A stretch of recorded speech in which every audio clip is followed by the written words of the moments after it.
Good evening, everyone. It's a great pleasure to have our honorary ambassador.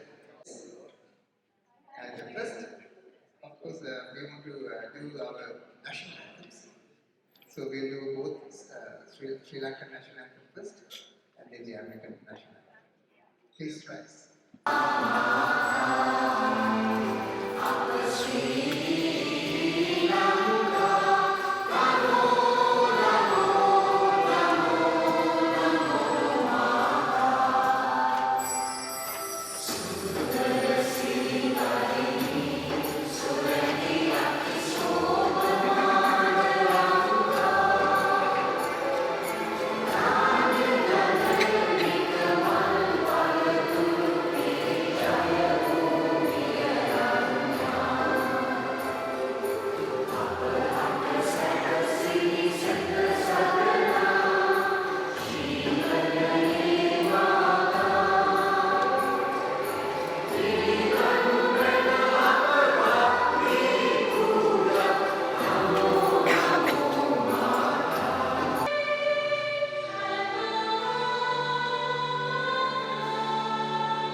Please be seated. Performance. So, all these auspicious things, we start with our great. You can see exactly what we are going to do now, right? So this is our symbol of Sri Lanka. So we are going to light the lamp. I would like to invite our Honorable Ambassador, Dakshini, our Honorable Consul General, Houston, and then I have several other people, Fort Bend County Judge, K.P. George, and then Deva Shelaya, who is the Director of the Care for Education. Of course, he has some other titles. When I spoke to him, I had to mingle with him a little bit earlier. He said, "Sorry, that's enough. Just mention the education part." And of course, Dr. Bandhu Vijay. So please approach the lamp. Let's do the lighting of the lamp.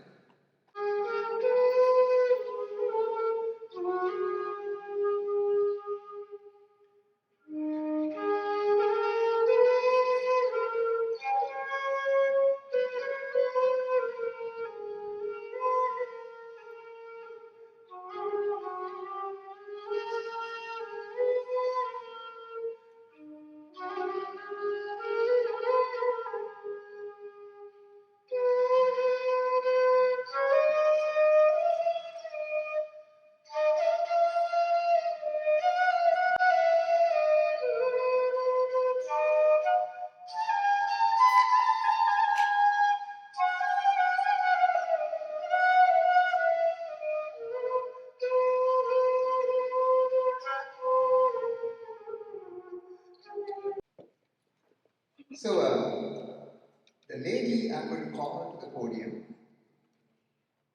is a very special lady. She's a Dakshini. We all know her by Dakshini. But if you really look at the service she has done to our whole community, it's immense. It's immense. And she does this very silent service, but you have to really tap on and ask her. I won't get anything from her, but still I will tell something else. But I always tell this story. I like to repeat that. There was a family funeral of Dakshini's, and then I attended that funeral. Then I saw about 70 Buddhist monks on the side of the ceremony. So that was a very, very special sight. Because you don't, typically you see 2 to 3 monks, and they come and do the service, and that's what you see, that participation from the Buddhist community. But here is about 75 monks. So I was very curious. I approached a couple of monks, and then everyone had the same story. The story was, without Dakshini, we wouldn't be here in this country. So she has really helped all these monks to be really living in this country, of course legally, and she has arranged all the things that has to be done. So let's give a big hand to all the silent service Dakshini has done. We are very proud of it, Dakshini. And of course we know, behind every successful woman, there's a man. Give a big hand of Dakshini. So I twisted that a little bit. Dakshini, I would like to invite you to the podium and to give us a welcome speech. Thank you.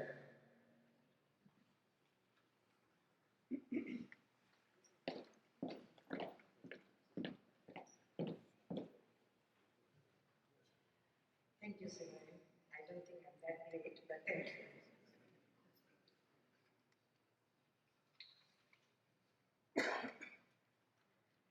Good evening, ladies and gentlemen, distinguished guests, His Excellency the Ambassador, Mr. Samar Singh.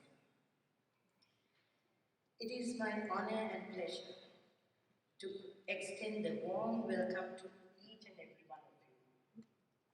Especially, I would like to take this opportunity to thank everyone for being with me today here to welcome a distinguished representative of our country, our ambassador to the United States, His Excellency Mr. Mahinda Samar Singh. On behalf of the Sri Lankan community in Houston, I'm delighted to express our heartfelt appreciation to the ambassador for being here. This visit is not only a testament to the strong bonds that connect the Sri Lankan diaspora with our homeland, but also it serves as a bridge to connect us with our heritage and the progress that is taking place in Sri Lanka. Sri Lanka will always have a special place in our hearts, no matter where we live. Each one of us carries a piece of Sri Lanka wherever we go, whether it's through language, traditions, or even cuisine. This cultural richness is a testament to the resilience and the diversity of our nation. Today, we are not only honored by the presence of the ambassador, but also his visit provides us with a unique opportunity to discuss and explore avenues how we could contribute to the progress of Sri Lanka. As members of the Sri Lankan diaspora, we have a responsibility, and I think we have a duty to our homeland, particularly in times of need. In spite of the slow growth we are seeing in Sri Lanka, still we have a lot of challenges ranging from economic instability to social inequality. In times like this, the support of the diaspora is invaluable. So what can we do to help Sri Lanka? Many of us here have excelled in many fields with a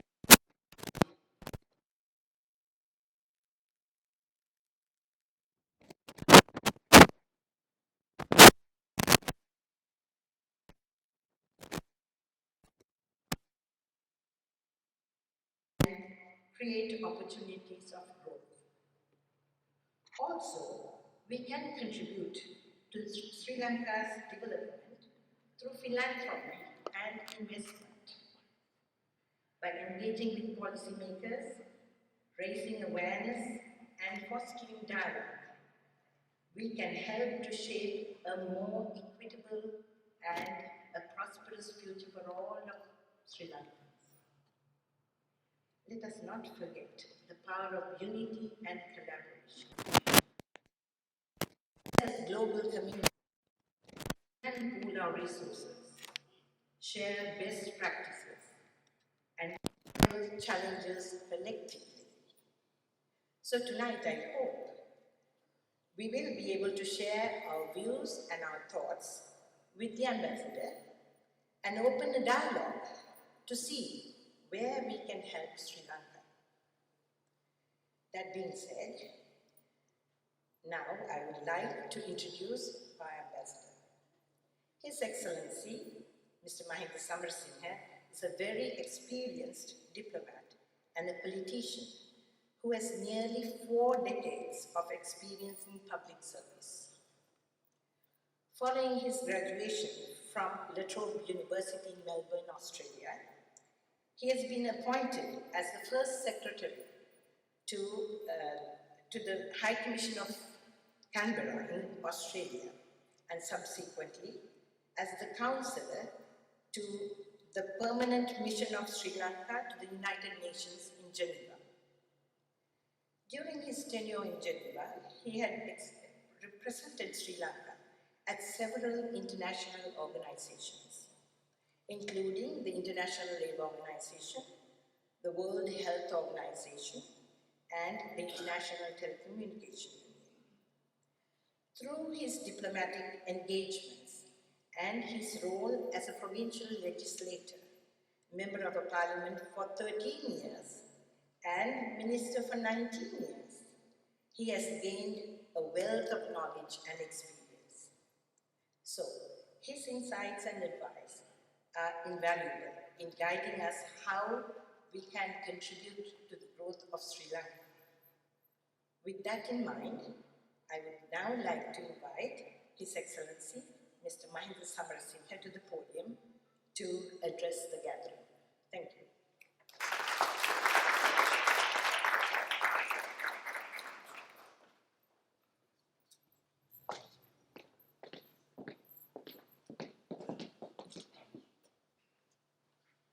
Good evening, everyone. Dakshini, thank you very much for that very generous introduction. And thank you very much for making this event possible. I can remember when you visited Washington, D.C., when we celebrated 75 years of diplomatic relations between the US and Sri Lanka. One of the things that I mentioned during the course of my speech on that evening was that I want to reach out to the diaspora, reach out to the Sri Lankan diaspora, and you were very interested in facilitating that request. You came back to Texas, didn't forget what I requested, and you kept on asking me for dates to come here and meet the Sri Lankan community so that we can start a dialogue, which is so important for us to narrow the differences, understand and appreciate what all of us united can do to help the country. So, thank you very much, Dakshini, for making this event possible. You are an exemplary honorary consul.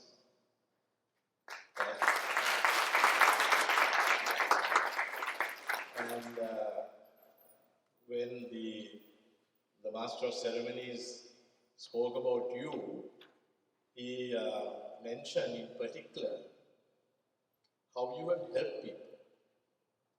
You have helped Buddhist monks to come here to the US, propagate the words of the Buddha, wisdom of the Buddha. You have helped them to set themselves up. You have financially assisted them, I know, on many occasions. And whenever you have done this, you have never, as a lawyer, who would naturally, you know, we have met lawyers right throughout our public life. The bill is always sent, but you have never done that. You have done it free of charge. And it's not only Buddhist priests whom you have helped, you have also helped ordinary people come here, settle down, and contribute contribute to the society as well as use the income that they earn to help Sri Lanka in many, many ways. So, Lakshmi, thank you very much for all what you have done, and I have no doubt that your service will go from strength to strength. I think you should give another round of applause. And thank you to all of you for being here today. When I came 2 years ago to Washington, that was in 2021 December,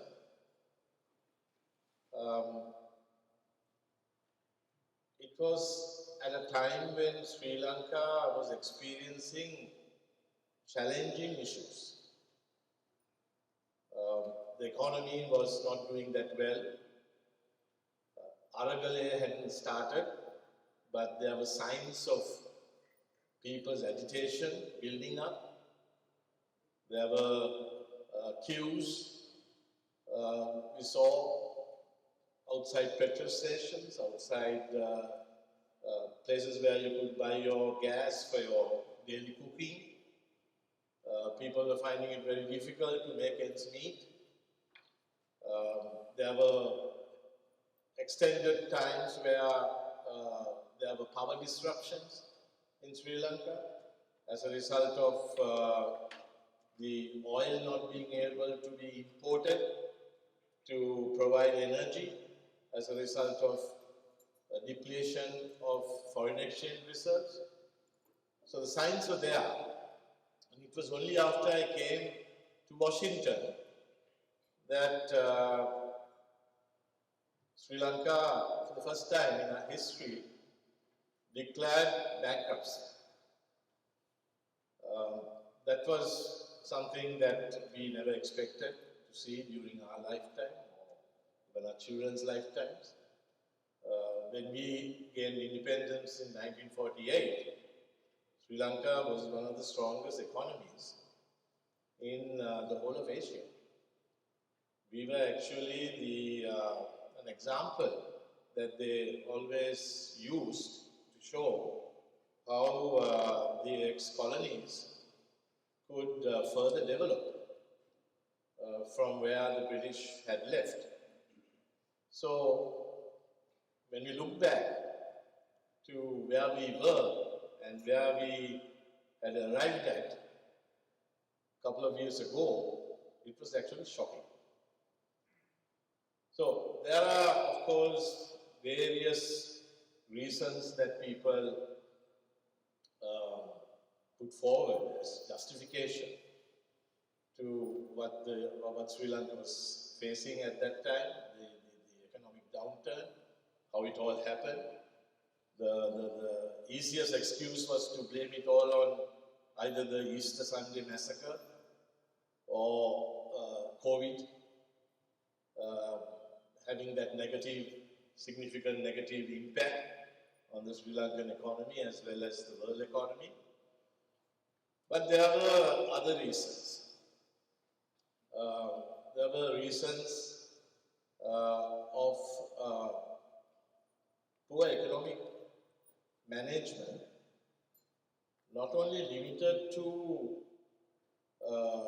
one government, but actually a number of governments.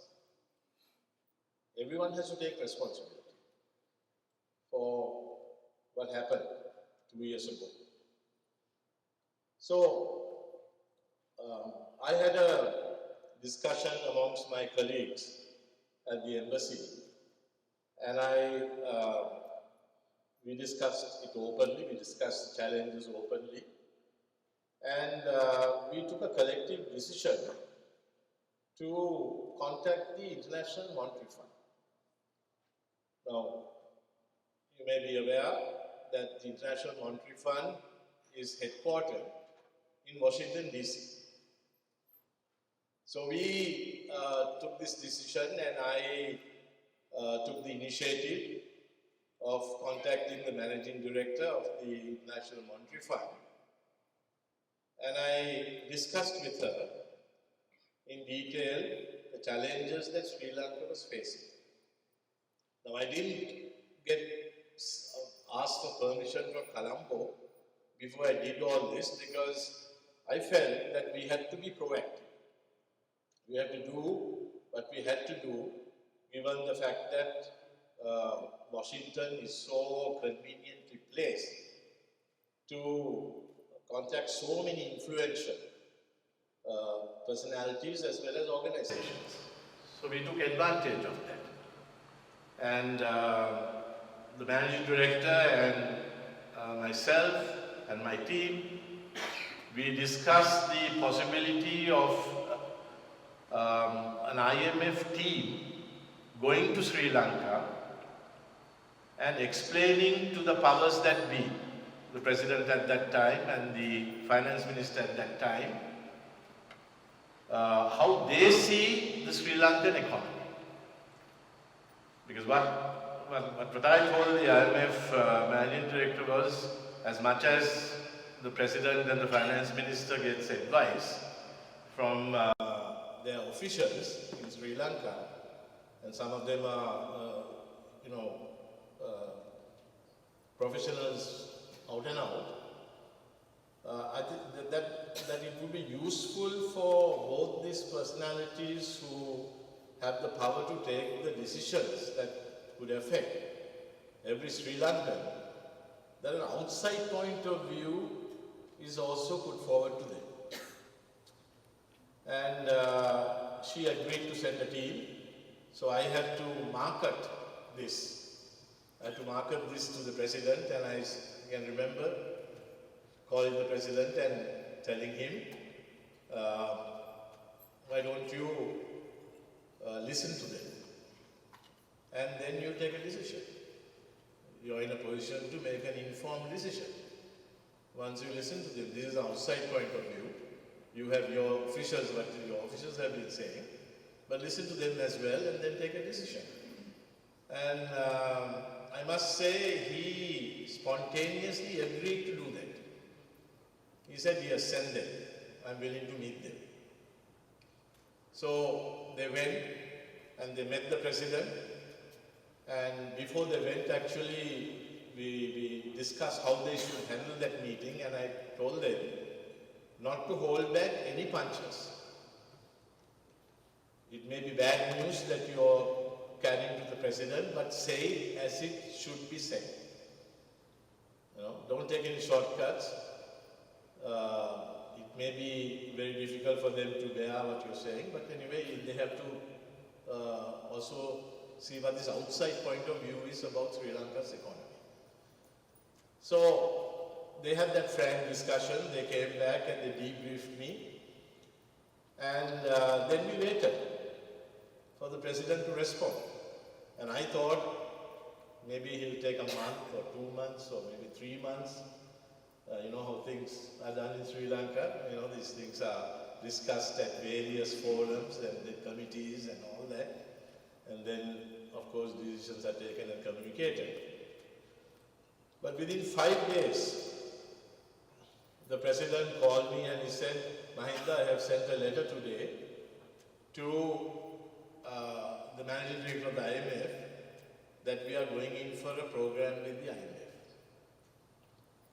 So that was sweet music in my ears, because we all felt that that was the only way out. And it was a hard decision for the president also to take, the previous president, I'm not talking about the present president, previous president to take, because everyone knows that going in for a program with the IMF means sometimes even political suicide. Because when the IMF gives you a program, they demand certain reforms. And there are usually political repercussions coming out of those reforms. So you have to be very committed to take a decision and see that decision through, because you have to take ownership. It's not the IMF who carries out the program, it's the Sri Lankan government that carries out the program. So then, that's how the whole thing started. That was the genesis of the IMF program. And we are very happy that the embassy in Washington was able to play a pioneering role in getting the IMF program going. And of course, the present president was committed to carrying out the reforms. If the present president hadn't carried out the reforms, there would have been an IMF program, because they look at the progress. You know, they discuss, they work out the actual program, the parameters of the program, the reforms themselves, and they do a review every 6 months. So the first tranche is given, and when the second tranche is given, they come and they do a thorough review to see whether the reforms that were discussed and agreed to is in fact being carried out, being implemented. So today when we go to Sri Lanka, when we talk to Sri Lankans there, everyone is complaining about the electricity bill being increased more than 100% or even more than that. People complain about gas prices being exorbitantly high. People complain about cost of living still very high, and that they can't, make ends meet. Those complaints are very genuine. People are finding it very difficult. But then the economy was hit so badly that for us to get up and get back on the right track, we had to take even unpopular decisions. It was actually political suicide, really, for the president to take these decisions, but it was a necessary evil. He had to do it. And today, we are seeing the benefits of that political commitment. Inflation is around 6%, latest figure is around 6%. Before the Aragalaya, it was 72%. We were moving towards a situation like what today the Argentinians experience, hyperinflation, where you are continuously in a supermarket putting new prices on commodities because prices are going up all the time. Fortunately, we didn't hit that level of inflation, but still, 72% was very, very high. But today it has come down to 6%. International reserves are now around 4.5 billion. We didn't have a cent when we declared bankruptcy. We just couldn't pay our creditors. Today it has progressively been increased to 4.5 billion US dollars. It's about 4 weeks of imports, but it's still not enough. We need to increase it even further. Unemployment, official figures, still single digit. So the economic fundamentals are coming back on track. Today the US dollar Sri Lankan rupee parity rate is 307. 307. It was 320 for some time. It was 330 actually for a longer time. It has been progressively strengthening. The rupee has been progressively strengthening. And that is as a result of the strength of the economy. So, although we faced dire consequences 2 years ago as a result of what I mentioned, number of things we had to face, including bad economic management over the years, not limited to just one administration, but a number of administrations had to take responsibility. But now we are coming out of it. Now, one of the things that I want to actually share with all of you is something that Sri Lanka did as part of this IMF program, which was the first in the world. And that was the present government of Sri Lanka agreed to do what is called a governance diagnostic. We turned the searchlight inwards and we looked at the lacunas, the shortcomings pertaining to governance, transparency, accountability, and we accepted that these shortcomings needed to be addressed as a matter of urgency if we were going to get back to a position where we could service our debt in a sustainable manner and pay back our creditors and strengthen our economy and of course give prosperity to the people. I'll just give you one example. Some of you might be wondering what is this governance diagnostic that the ambassador is talking about. One of the main issues that the IMF identified was corruption in Sri Lanka. Corruption at all levels. So they said that that had to be addressed as a matter of priority.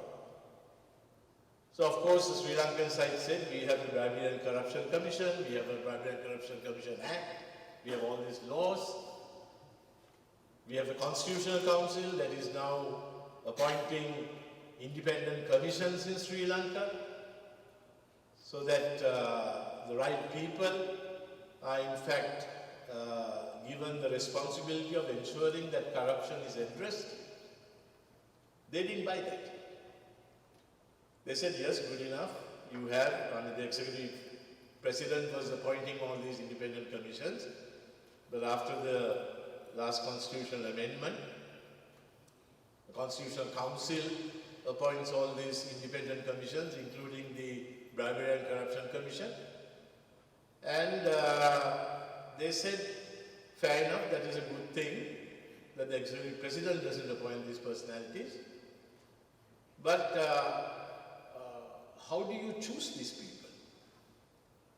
What is the vetting process that you have? What is the selection process that you have? And then they looked at the composition of the Constitutional Council. The Constitutional Council is headed by the Speaker of Parliament. It has the Prime Minister of Sri Lanka as a member. It has the leader of the opposition as a member, and then members of Parliament who are appointed by various political parties, and 3 civil society members. They said that's not good enough.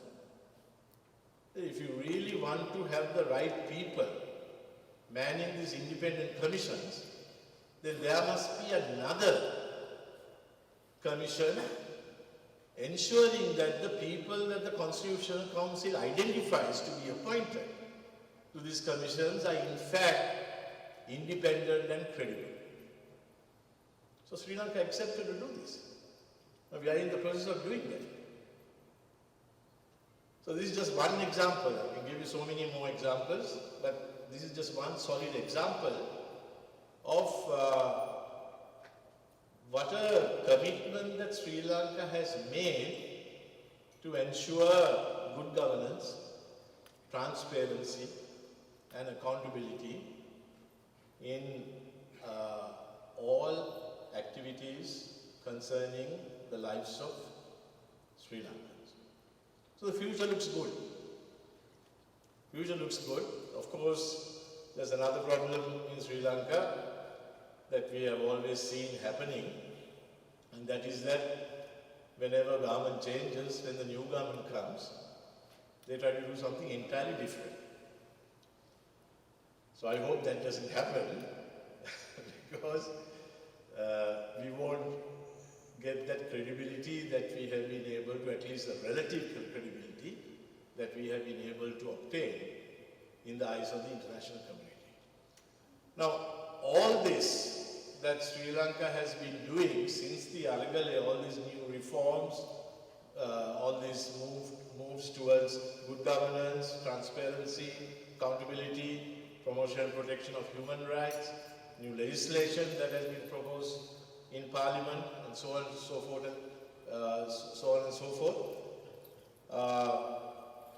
all that is well and good, but a lot of these things would not have been possible if not for the very generous support and understanding that we received throughout these challenging times from the US government. I want to take this opportunity because many of you I know are, maybe all of you are American citizens. Some of you may be dual citizens. But as a result of me reaching out to all levels in the US government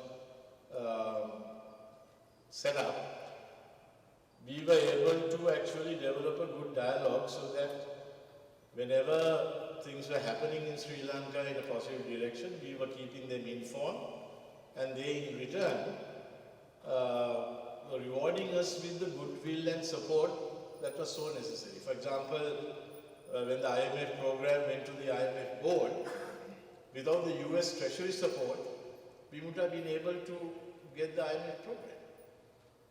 They supported us wholeheartedly.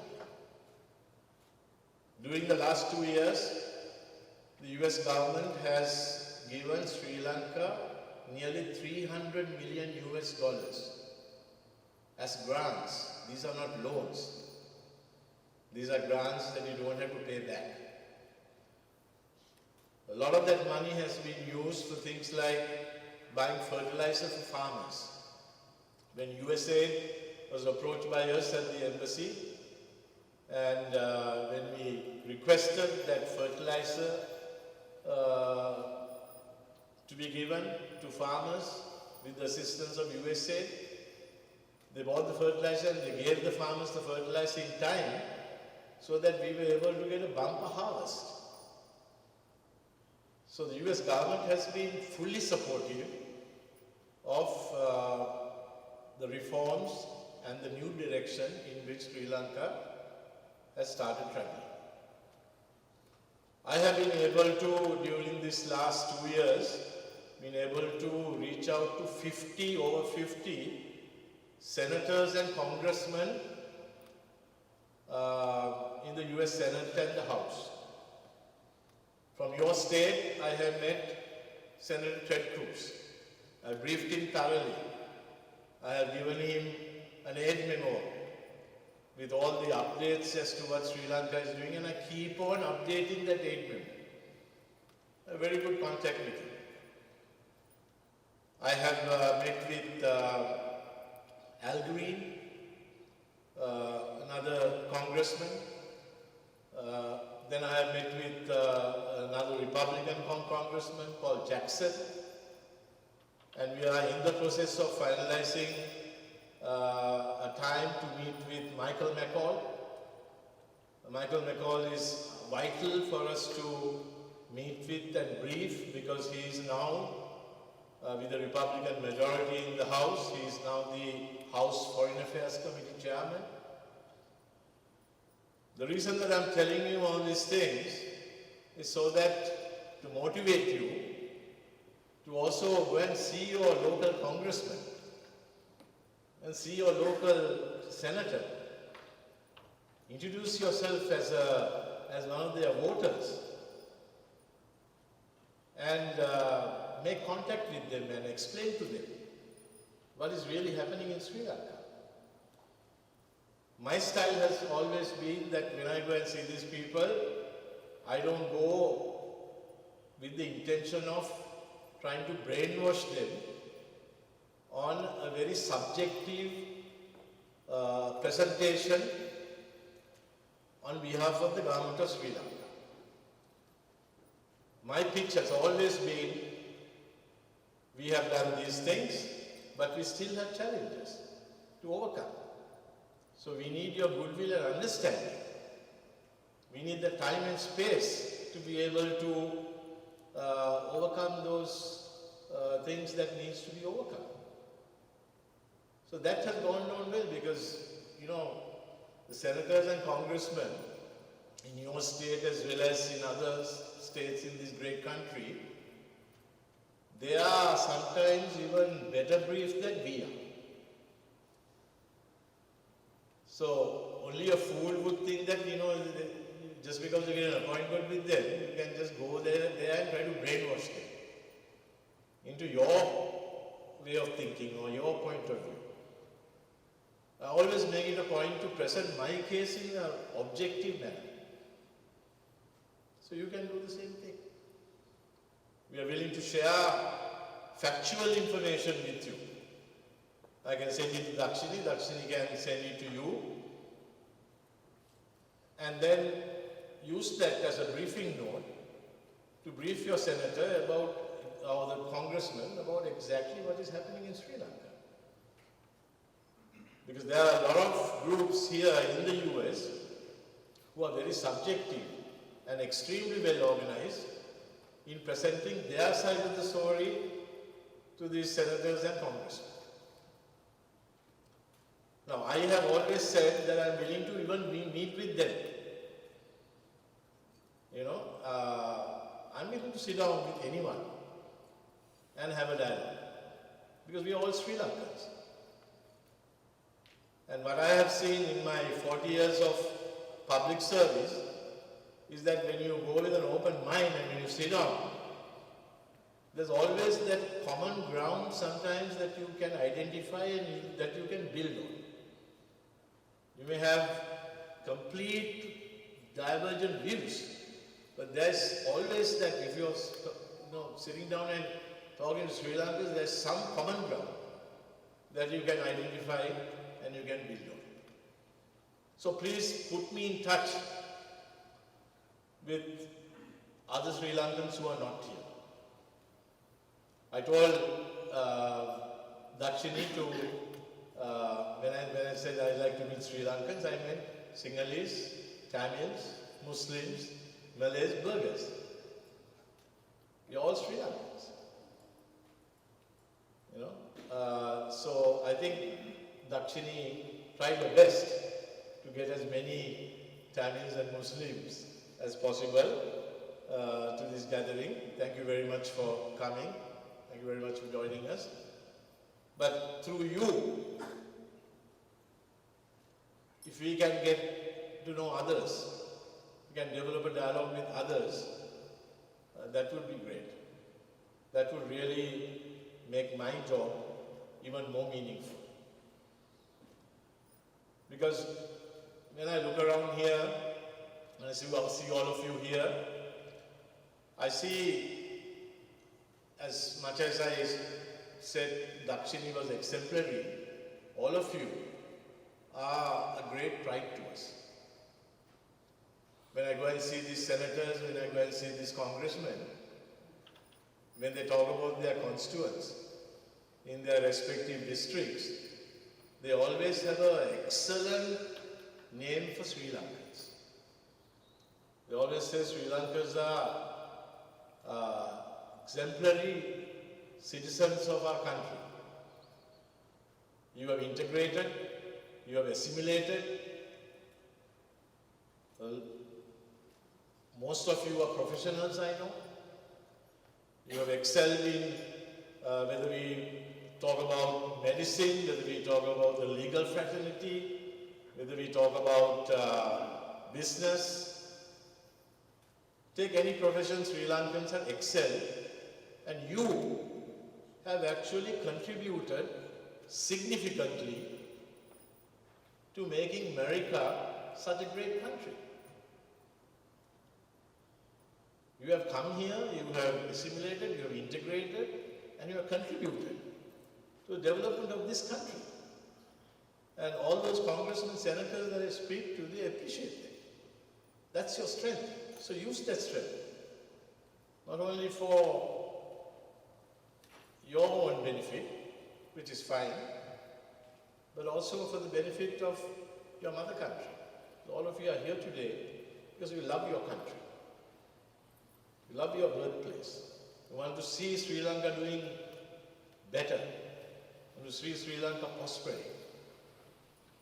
So please see what you can do to reach out to your congressmen, to your senators, make contact with them.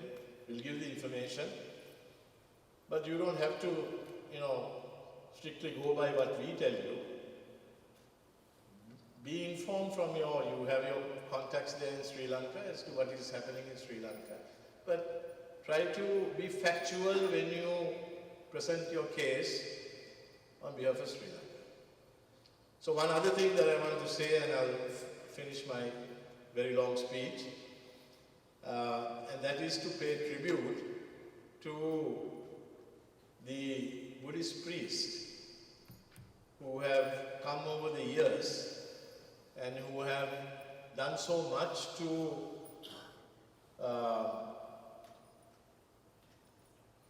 benefit this society. They are true ambassadors, actually, I would say, of this country, of Sri Lanka at least. There are over 80 temples spread all over the US.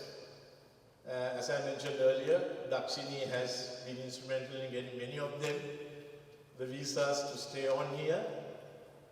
They are pioneers, actually, as much as Colonel Olcott, the great American who went to Sri Lanka and revived Buddhism along with some of our leading priests there like Ikkaduwe Sumangala, Venerable Ikkaduwe Sumangala and others. These priests who have come here, who have established themselves here, are doing so much to increase the quality of life in this society. Through meditation, through mindfulness classes that they have, they're reaching out to a lot of people. We as Buddhists, we don't think of Buddhism as a religion as much as we see it as a human philosophy, a way of life. So when we go to some of these meditation centers, when we go to some of these mindfulness centers, we see people from all walks of life coming there and benefiting from the teachings of the Buddha. But that doesn't mean that they have to forego their religious beliefs to go there and learn about the philosophy of Lord Buddha and get themselves involved in meditation and mindfulness. It's not a contradiction. So I want to pay a special tribute to all these Buddhist priests who have done an enormous service to our motherland. And Dakshini, please continue to help them. And may I say at the same time that this society is a classic example of being so tolerant to multicultural spirit, the multi-religious spirit, the multilingual spirit, right? And the multi-ethnicity that is so evident when you go anywhere in the US. The protection and nurturing of the diversity in this country has been its greatest strength. So this is food for thought for Sri Lanka as well. Sri Lanka is also a multicultural, multilingual, multi-religious, multi-ethnic country, and this diversity is something that we should always treasure, nurture, and protect. And it is only through the unity that we build, with that kind of effort, that we'll be able to get to greater heights and more prosperity and sustainable peace in Sri Lanka. Thank you very much. Thank you, His Excellency. So let's give a big hand.